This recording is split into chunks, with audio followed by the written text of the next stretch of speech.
everyone. My name is Emma Sutherland, and today I will elaborate on Srinivasan's article for the New York Times that discusses how to use social media for your career.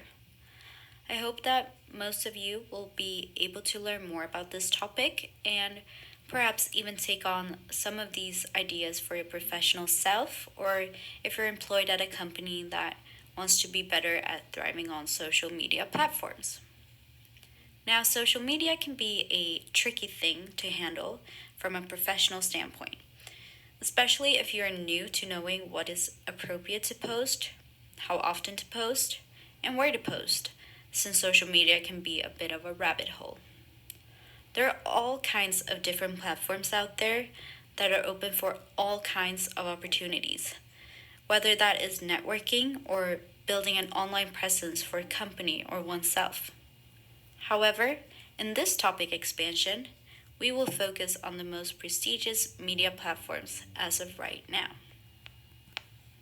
The author of this article, Srinivasan, is known for his work as a previous chief digital officer at the Metropolitan Museum of Art and at Columbia University. He has also served as CDO of the City of New York and has been identified as the most influential chief digital officer of 2016 by the CDO Club. First and foremost, Srinivasan states that social media has four key concepts to it. The first one is it lets you build and enhance your brand, meaning you are in control and have an endless amount of creativity to put to use to make yourself or your brand stand out. This ties into the second point, which is bring attention and traffic to your work that you put out there. Now, if you're successful in doing this, it will lead to the third point that it makes, which is to connect with new and old audience, whether that is clients or employers, in ways that will be meaningful to both them as well as for you. If you do all of this, it will lead you to the fourth point, which is discovering new ideas, projects, and trends that you will be able to pick up and customize to your professional self or the company that you work with. Now, the first respected social media platform that is brought up is LinkedIn.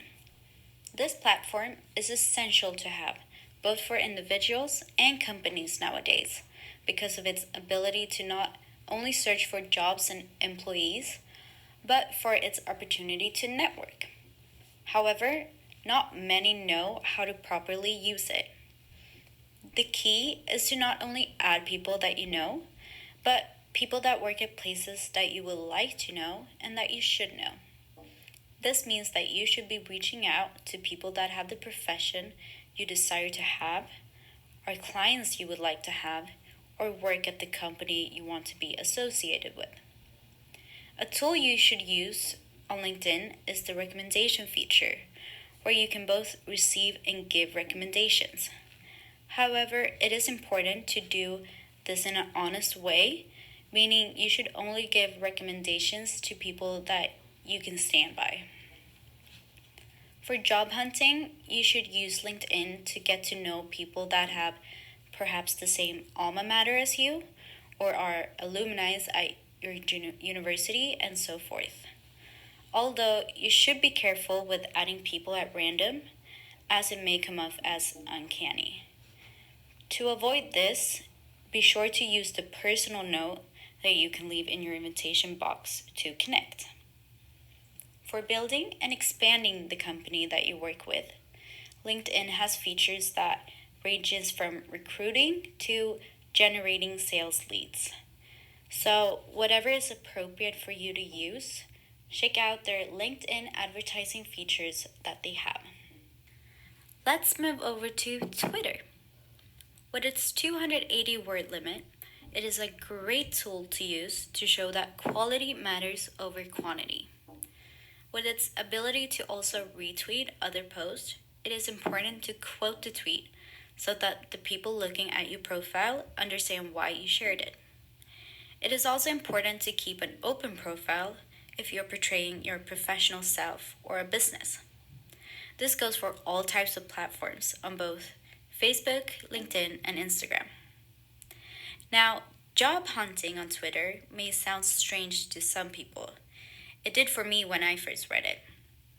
But Srinivasan states that there are more opportunities that come from Twitter that would eventually lead to a face to face meeting than you would think. For example, you should use the feature of building a list of people or companies' Twitter accounts by industry and topic, and by doing so, you will be able to see what their interests are and what they're passionate about, which can be a conversation starter for you. Here you can show off yourself when someone in the industry asks a question or requests assistance, for example. Now, let's talk about good old Facebook. With over 2 billion users, Facebook has the most users out of all of these platforms. But it may not come to mind when you think of networking your professional self on there. I know it did not to me since I had pictures on Facebook from 2010. However, it can be.